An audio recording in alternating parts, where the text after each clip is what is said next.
الرجیم بسم اللہ الرحمن الرحیم الحمدللہ رب العالمین والصلاة والسلام علی سید الانبیاء والمرسلین وعلی آلہ الطیبین الطاہرین المعصومین ولعنۃ اللہ علی اعدائہم اجمعین من الآن الی قیام یوم الدین۔ تو آج کا جو ہمارا فرسٹ لیکچر تھا وہ سورہ بقرہ کی آیت نمبر 8 کی تفسیر کے بارے میں ہے کہ بسم اللہ الرحمن الرحیم وَمِنَ النَّاسِ مَن يَقُولُ آمَنَّا بِاللَّهِ وَبِالْيَوْمِ الْآخِرِ وَمَا هُمْ بِمُؤْمِنِينَ۔ تو یہ آیت تھی کہ جس کی تفسیر آج بیان کرنے کا وہ پروگرام تھا۔ تو اس آیت میں بنیادی طور پہ کہ جو مطالب بیان کیے گئے ہیں کہ وہ منافقین کا ذکر ہے کہ اللہ تعالیٰ جو ہے وہ اس سے پہلی والی جو آیات آئی ہیں تو پہلے متقین کا ذکر تھا اور پھر 2 آیتیں آئیں تو ان میں کفار کا ذکر ہوا۔ تو اس کے بعد یہ آیت نمبر 8 سے لے کے 20 تک آگے جو آیت آ رہی ہیں تو ان میں منافقین کا ذکر آ رہا ہے۔ وَمِنَ النَّاسِ اور لوگوں میں سے کچھ ایسے لوگ بھی ہیں مَن یقول جو کہتے ہیں آمنا باللہ کہ ہم اللہ پہ ایمان لائے، وبالیوم الآخر اور آخرت پہ ایمان لائے، وما ہم بمومنین لیکن وہ مومن نہیں ہیں۔ یعنی وہ لوگ زبانی طور پہ تو یہ کہتے ہیں کہ ہم اللہ پہ بھی ایمان ہے لیکن ان کے دل جو ہیں وہ اسے ہم آہنگ نہیں ہیں، ان کے دلوں کے راز بھی جانتے ہیں۔ تو اس لیے وہ قرآن جو ہے اللہ کی کتاب ہے تو اللہ ان کے دلوں کی حالت کی طرف نگاہ کرتے ہوئے کہتا ہے کہ اگرچہ اے رسول وہ تمہارے سامنے اور باقی مسلمانوں کے سامنے کہہ رہے ہیں کہ ہم اللہ پر بھی ایمان لائے ہیں اور روز قیامت پر بھی ایمان لائے ہیں لیکن یہ مومن نہیں ہیں۔ تو یہ لوگ بنیادی طور پہ وہ مسلمانوں کو دھوکہ دینے کے لیے کہ کفار میں سے تھے، اصلاً یہ لوگ کافر اور مشرک تھے، لیکن مسلمانوں کی جاسوسی کرنے کے لیے یا کچھ اجتماعی فائدے اٹھانے کے لیے کہ یہ لوگ زبان سے اللہ کے ایمان کا اظہار بھی کرتے تھے اور آخرت کے ایمان کا اظہار بھی کرتے تھے اور رسالت کے ایمان کا بھی اظہار کرتے تھے، لیکن ان کے دل ان پہ ایمان نہیں لاتے تھے اور نہ صرف یہ زبان سے وہ اس کا اظہار کرتے تھے بلکہ نفاق عملی بھی دکھا لیتے کہ یہ جو قول کا نفاق ہے اس کو نفاق قولی کہتے ہیں۔ تو کچھ اعمال میں بھی وہ نفاق دکھاتے تھے، مثلاً ظاہراً مسلمانوں کے ساتھ نماز بھی پڑھتے تھے لیکن یہ نماز دکھاوے کی ہوتی تھی تو نماز بھی ان کی نفاق کی نماز ہوتی تھی، اور اسی طرح اللہ کی راہ میں خرچ بھی کرتے تھے، پیسے بھی خرچ کرتے تھے لیکن وہ ان کا مقصد اللہ کی راہ میں وہ غریبوں، مسکینوں اور ضرورت مندوں کی مدد کرنا نہیں ہوتا تھا بلکہ دکھاوا ہوتا تھا یا اپنے دنیاوی مقاصد ہوتے تھے۔ تو اس لیے ان کا جو انفاق تھا وہ بھی منافقت کی بنیاد پہ تھا کہ خلوص کی بنیاد پہ نہیں تھا۔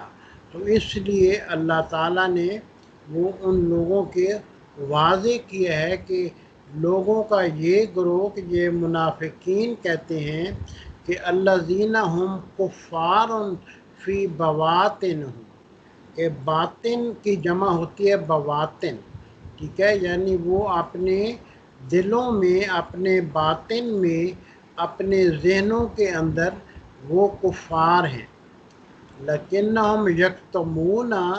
لیکن وہ اس بات کو چھپاتے ہیں، ما یضمرونہ من الکفر، کہ وہ کفر جو ان کے دلوں کے اندر ہے وہ اس کو چھپاتے ہیں اور اس کا اظہار نہیں ہونے دیتے۔ اس لیے قرآن نے ان کو کفار اور مشرکین کے جو احکام ہیں ان کے ساتھ ان کو ذکر کیا ہے کہ وَإِنْ اشْتَرَكُوا مَعَ الْكُفَّارِ، اور کفار کے ساتھ وہ، والمشرکین، اور مشرکین کے ساتھ وہ شرکت رکھتے ہیں، فی بعض الاحکام، کہ بعض احکام، بعض آیات جو کفار اور مشرکین کے بارے میں آئی ہیں ان کے بارے میں بھی وہی الفاظ قرآن نے استعمال کیے۔ اور ان کا جو انحراف اور ان کا نقصان ہے وہ کفار سے بھی زیادہ ہے، کیونکہ کفار کا وہ واضح طور پہ پتہ تو چل جاتا ہے کہ یہ لوگ وہ اسلام کے وہ دشمن ہیں، اسلام سے انکاری ہیں، اسلام کو نہیں مان رہے، رسالت محمد کو صلی اللہ علیہ وسلم کو نہیں مان رہے، تو ان کا کفار کا کفر ظاہر ہوتا تھا اور پتہ ہوتا تھا کہ یہ لوگ واضح طور پہ کافر ہیں۔ لیکن منافقین کا چونکہ کفر ظاہر نہیں ہوتا تھا، اس لیے ان کا نقصان بھی وہ زیادہ کرتے تھے اسلامی معاشرے کا اور اسلامی مفادات کا، اور انحراف بھی ان کا بڑا ہوا تھا، یعنی ان کا انحراف بھی وہ کفار سے زیادہ تھا۔ اس لیے قرآن کریم ان کے لیے وہ کفار سے زیادہ برا ہونے کا وہ لفظ استعمال کرتا ہے کہ اسوأ کا مطلب ہوتا ہے زیادہ برا ہونا، من الکافرین، کہ وہ کفار سے بھی زیادہ برے لوگ تھے۔ تو اللہ تعالیٰ نے کہ مختلف آیات میں کہ ان کے جو کفر ہے کہ مبدا یعنی اللہ کے بارے میں، توحید کے بارے میں ان کے دلوں کا جو کفر ہے وہ اللہ تعالیٰ مختلف طریقوں سے ظاہر کر دیتا تھا، رسالت یا قیامت کے بارے میں، اور اسی طرح ان کی جو ریاکاری نماز میں یا انفاق میں ہوتی تھی تو اللہ تعالیٰ مختلف مواقع پہ اور مختلف آیات نازل کر کے اللہ تعالیٰ نے ان کو وہ ظاہر کر دیا۔ مثال کے طور پہ وہ بعض دفعہ رسول اللہ صلی اللہ علیہ وسلم کو شہید کرنے کا، انہیں قتل کرنے کا پروگرام بناتے تھے، لیکن اللہ تعالیٰ ان کی تدبیر کو وہ عمل میں آنے سے پہلے رسول خدا صلی اللہ علیہ وسلم پہ ظاہر کر دیتا تھا۔ تو اس طرح وہ کفار جو ہے ان کا وہ ہدف اور ان کے جو کفر چھپا ہوا ہے ان کے دلوں کے اندر وہ ظاہر ہو جاتا تھا۔ تو ان کا ہدف جو تھا کفار کا وہ بیسیکلی کافروں کے لیے جاسوسی کرنا، یا مسلمانوں کے جو بعض اجتماعی مفادات ہیں کہ ان میں سے فائدہ اٹھانا، کہ یہ ان کے دو ہدف ہوتے تھے بنیادی طور پہ، یعنی مسلمانوں کے اجتماع سے جو مفادات یا جو فائدے حاصل ہو رہے ہیں تو ان کو حاصل کر لیا جائے، اور دل میں اندر سے اندر وہ وہی کافر کے کافر ہی رہیں۔ تو یہ ان کا بنیادی مقصد ہوتا تھا۔ تو آیت میں لفظ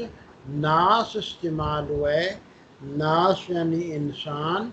تو ناس کی تعبیر جو ہے وہ انسان سے بھی مترادف ہے اور انس کے لیے بھی استعمال ہوتی ہے، اور بشر اور اس میں تھوڑا سا فرق ہے کہ ناس اور انس کا لفظ جو ہے کہ یہ جمع کے لیے استعمال ہوتا ہے، ٹھیک ہے، اور مفرد یعنی واحد کے لیے استعمال نہیں ہوتا، جبکہ کلمہ بشر جو ہے وہ واحد اور جمع دونوں کے لیے آتا ہے، دونوں کے لیے استعمال ہوتا ہے۔ تو قرآن نے وہ اس آیت کو وَمِنَ النَّاسِ سے شروع کیا ہے کہ لوگوں میں سے کچھ ایسے ہیں۔ تو من الناس یعنی لوگوں میں سے کچھ ایسے ہیں، تو تو اللہ تعالیٰ نے کہ ناس کی لوگوں کی کہ 3 طریقوں سے قرآن میں خصوصیات بیان کی ہیں کہ ایک خصوصاً متقین کے لیے یا امام المتقین کے لیے، کہ جیسے کہ آیت میں آتا ہے وَمِنَ النَّاسِ، اور لوگوں میں سے ایک ایسا بھی ہے مَن یشری نفسہ ابتغاء مرضات اللہ، جو اپنے نفس کو اللہ کی رضا حاصل کرنے کے لیے بھیج دیتا ہے۔ کہ جب جناب رسول خدا نے مکہ سے مدینہ ہجرت کی تھی اور حضرت علی علیہ السلام کو اپنے بستر پہ لٹا دیا تھا، تو اس وقت حضرت علی علیہ السلام کی شان میں یہ آیت نازل ہوئی تھی کہ وَمِنَ النَّاسِ، کہ لوگوں میں سے کوئی ایسا بھی ہے مَن یشری نفسہ، جو اپنے نفس کو کی تجارت کرتا ہے، نفس و ابتغاء مرضات اللہ، اللہ تعالیٰ کی رضا حاصل کرنے کے لیے اپنے نفس کو بیچ دیتا ہے۔ اور اسی طرح الناس کا لفظ وہ کفار اور مشرکین کے لیے بھی بعض مواقع پہ استعمال ہوا ہے۔ وَمِنَ النَّاسِ مَن يَتَّخِذُ مِن دُونِ اللَّهِ أَندَادًا، کہ ہم نے لوگوں میں سے ایسے لوگ بھی ہیں کہ جو کہ اللہ کے علاوہ دوسرے معبود، دوسرے خدا بنا لیتے ہیں، تو یہ کفار اور مشرکین کے لیے استعمال۔ اور بعض دفعہ یہ منافقین کے لیے بھی الناس کا لفظ استعمال ہوا ہے، جیسا کہ اس آیت میں کہ یہ جو ابھی سورہ بقرہ کی 8ویں نمبر آیت ہے، یا ایک اور آیت ہے وَمِنَ النَّاسِ مَن يَعْبُدُ اللَّهَ عَلَى الْحَرْفِ، کہ لوگوں میں سے کچھ ایسے بھی ہیں جو کہ کنارے پہ ہو کے اللہ کی عبادت کرتے ہیں، کہ اگر فائدہ ہو گیا تو کہیں گے کہ ہم مسلمان ہیں، اور اگر انہیں خدا نخواستہ کسی معاملے میں نقصان ہو گیا تو اس کو عبادت کے ذمے لگا کے واپس اپنے کفر کی طرف پلٹ جائیں گے۔ تو یہ منافقین کے بارے میں یہ آیت، تو الناس کا کلمہ اس میں متقین بھی شامل ہیں، کافرین کے لیے بھی استعمال ہوا ہے، اور منافقین کے لیے بھی استعمال ہوا۔ لیکن قرآن نے منافقین کو وہ کفار سے بھی زیادہ برا کہا ہے، کہ یہ کفار سے بھی زیادہ برے اور زیادہ جو ہے وہ خبیث لوگ ہیں، کیونکہ اللہ تعالیٰ کے دین کے حساب سے کہ لوگوں کو 3 گروہوں میں تقسیم کیا جاتا ہے۔ کہ پہلا گروہ ان لوگوں کا ہے جنہوں نے اللہ تعالیٰ کے دین کو اپنے دل سے بھی اور اپنے ظاہر دونوں سے بھی، کہ زبان اور دل دونوں سے قبول کیا ہے، اور ان کو قرآن مومنون اور متقون کے متقی اور مومن کے لفظ سے وہ یاد کرتا ہے، اور بعض دفعہ کہ وہ حالت اضطرار میں آ کے کہ وہ اب تقیہ کی حالت میں اپنے ایمان باطنی کو چھپا لیتے ہیں اور ایسی بات کا اظہار کر دیتے ہیں جو ظاہراً کفر ہوتی ہے، لیکن قرآن نے اس کی اجازت دی ہے۔ تو قرآن کہتا ہے الا من اکرہا، کہ سوائے اس کے کہ جو بہت حالت اضطرار میں آ جائے، مجبوری میں آ جائے، وَقَلْبُهُ مُطْمَئِنٌ بِالْإِيمَانِ، حالانکہ اس کا دل جو ہے وہ اطمینان سے مطمئن ہوتا ہے۔ تو اس حالت تقیہ کو بھی، اس کے ایمان کو بھی وہ قرآن نے تسلیم کیا ہے۔ اور اسی طرح وَقَالَ رَجُلٌ مُؤْمِنٌ مِنْ آلِ فِرْعَوْنَ یَکْتُمُ ایمانہ، کہ اور آل فرعون میں سے جو ایک مومن شخص تھا، اس کے بارے میں بھی قرآن نے یہی لفظ استعمال کیا ہے کہ اگرچہ وہ آل فرعون میں سے تھا لیکن اپنے ایمان کو چھپائے ہوئے تھا۔ تو اسی طرح کہ ایک اور گروہ ہے جو کہ دین کا بالکل کھلا منکر ہے، ظاہری طور پہ بھی منکر ہے اور باطنی طور پہ بھی زبان اور دل دونوں سے منکر ہے، اور اس گروہ کو قرآن نے کفار کے نام سے یاد کیا ہے۔ اور ایک تیسرا گروہ وہ قرآن نے بیان کیا ہے، وہ منافقین کا گروہ، کہ جن کے دل میں باطن میں تو کفر ہوتا ہے، لیکن وہ ایمان کو ظاہر کرتے ہیں، اور ان کی مثال قرآن نے وہ صحرائی چوہے کی مثال دی ہے۔ تو نفاق کا لفظ بھی صحرائی چوہے کے وہ جو اس کا سوراخ ہوتا ہے اس سے وہ نکلا ہے، کہ اس کے وہ دو سوراخ ہوتے ہیں، کہ ایک سوراخ اس کا وہ چھپا ہوا ہوتا ہے، کہ جب کبھی وہ خطرہ محسوس کرتا ہے تو اس چھپے ہوئے سوراخ میں سے نکل کے بھاگ جاتا ہے، اس چھپے ہوئے سوراخ کو نافقہ کہتے ہیں۔ تو نفاق کا لفظ، منافق کا لفظ اس سے نکلا ہے کہ صحرائی چوہا وہ اپنے اس گھر کے لیے دو سوراخ بناتا ہے، کہ ایک جو ہے اس کو قاصعہ کہتے ہیں کہ وہ علیحدہ ہوتا ہے، اور ایک نافقہ ہوتا ہے، اور نافقہ کو وہ چھپا کے رکھتا ہے، اور اس کے اوپر وہ مٹی ڈال کے اس کو کور کر کے، کہ وہ ظاہر لگتا ہے کہ یہ مٹی پڑی ہوئی ہے، لیکن نیچے اس کا وہ گھر ہوتا ہے، کہ اس کے رہنے کی جگہ ہوتی ہے، اس کا سوراخ ہوتا ہے۔ تو اس وجہ سے اس لفظ سے کہ چوہے کے اس چھپے ہوئے سوراخ کے لفظ سے وہ تشبیہ دیتے ہوئے کہ اس گروہ کو منافق کہتے تھے، نفقہ کے لفظ سے لے کے۔ تو ان کا کفر وہ باطنی ہوتا ہے، اور جب اللہ تعالیٰ کبھی امتحان میں وہ ڈالتا تھا انسانوں کا تو ان کا کفر ظاہر ہو جاتا ہے، جیسا کہ اس آیت میں آتا ہے ہم للکفر یومئذ اقرب منہم للایمان، کہ اس دن وہ کفر سے زیادہ قریب تھے ایمان کی نسبت، یقولون بافواہہم،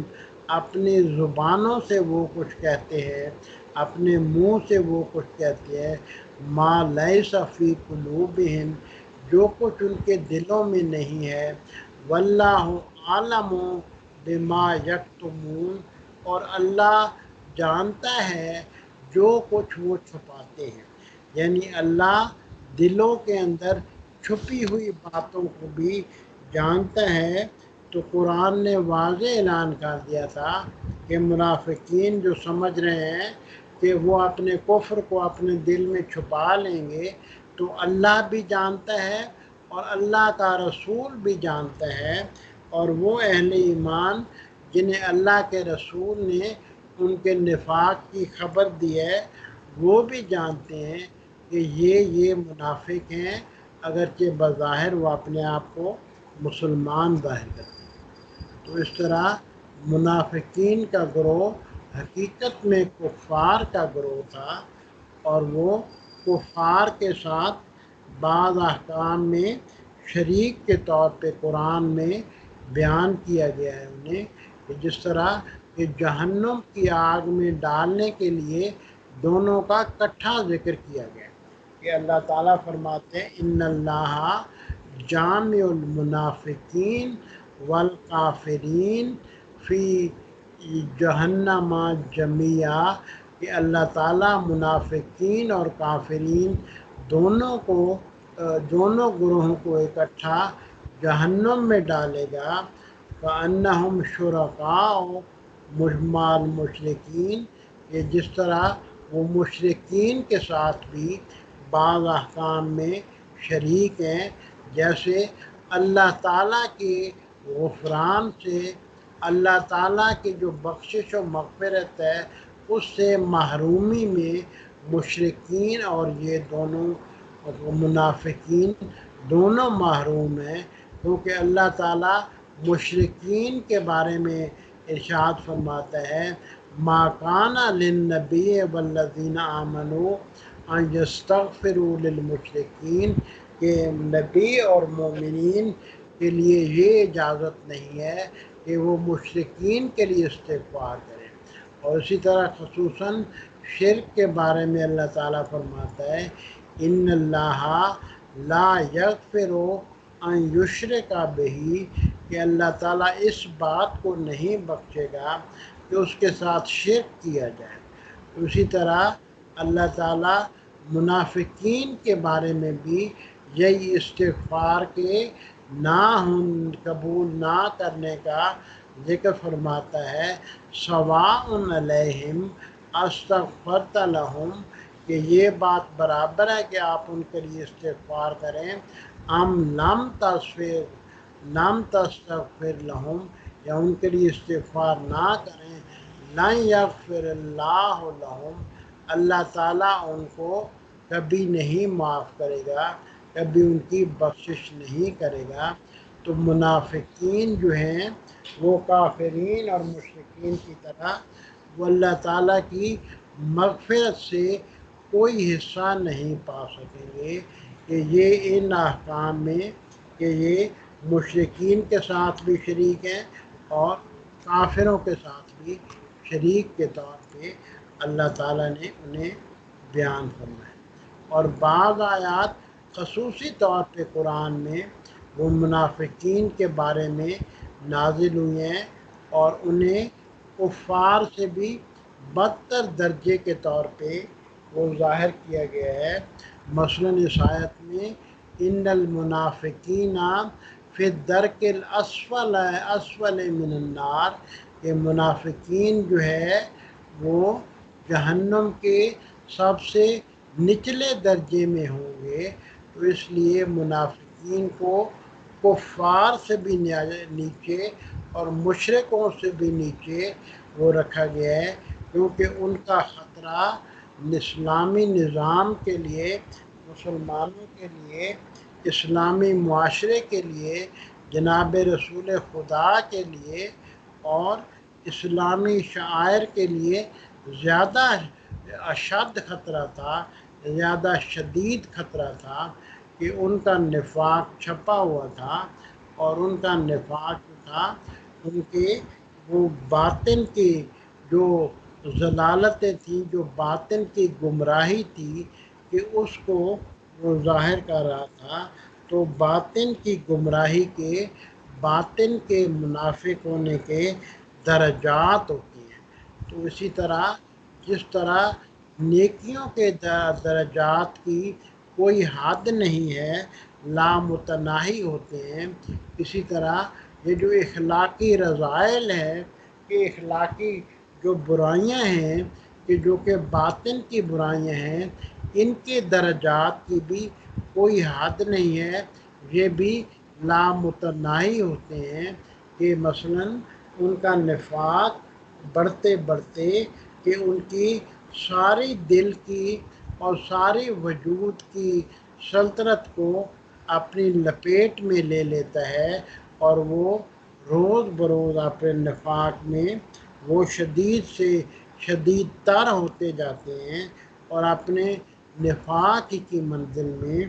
آگے بڑھتے رہتے ہیں۔ اور یہ نفاق کہ یہ جو کہ شیطان کی صفات میں سے ہے، مثلاً شیطان نے جب حضرت آدم اور حضرت حوا کو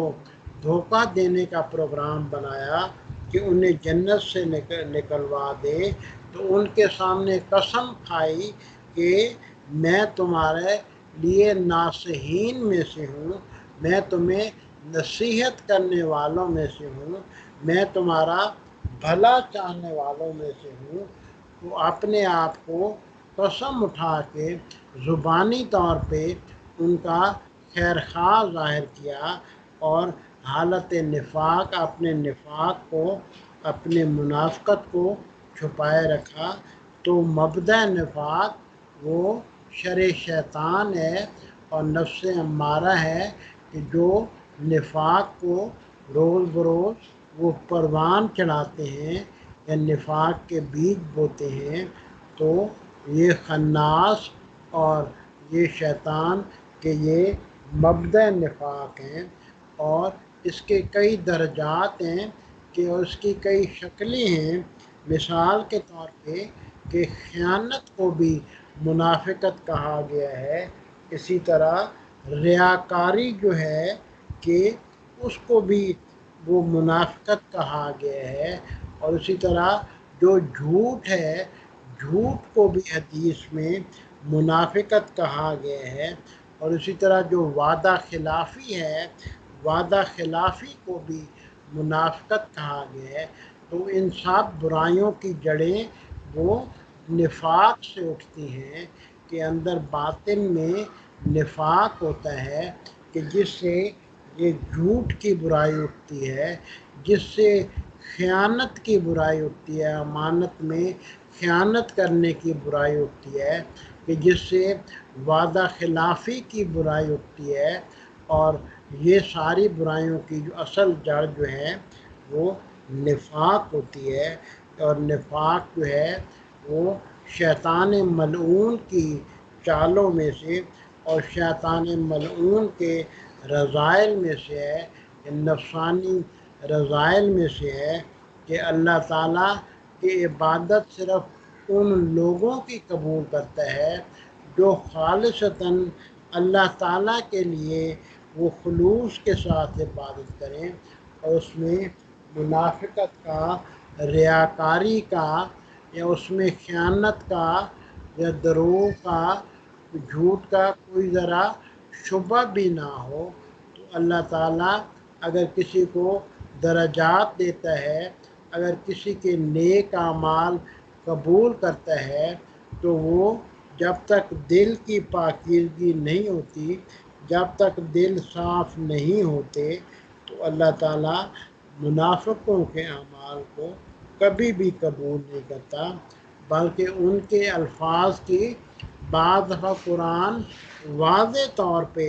تردید کر دیتا ہے۔ مثلا جیسا کہ سورہ منافقون میں آتا ہے کہ یہ منافق آ کے تمہیں کہتے ہیں کہ تم اللہ کے رسول ہو، کہ یقیناً اللہ بھی گواہی دیتا ہے کہ تم اللہ کے رسول ہو، لیکن اللہ اس بات کی بھی گواہی دیتا ہے کہ یہ منافق جھوٹ بول رہے ہیں، کہ یہ منافق تمہیں دل سے رسول تسلیم نہیں کرتے، کہ یہ منافق صرف اپنی زبانوں سے تمہاری رسالت کا یا زبانوں سے اسلام کا اقرار کرتے ہیں۔ تو کسی بھی نظام کے لیے جو سب سے زیادہ خطرناک شخص ہوتا ہے وہ اس نظام کو دل سے نہ ماننے والا شخص ہوتا ہے، یعنی ظاہری طور پہ وہ یہ ظاہر کرتا ہے کہ وہ اس نظام کو مانے ہوئے ہے، ظاہری طور پہ یہ اظہار کرتا ہے کہ وہ اس نظام کے ساتھ ہے،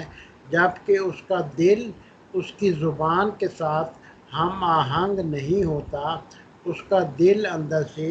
اس نظام کے خلاف ہوتا ہے۔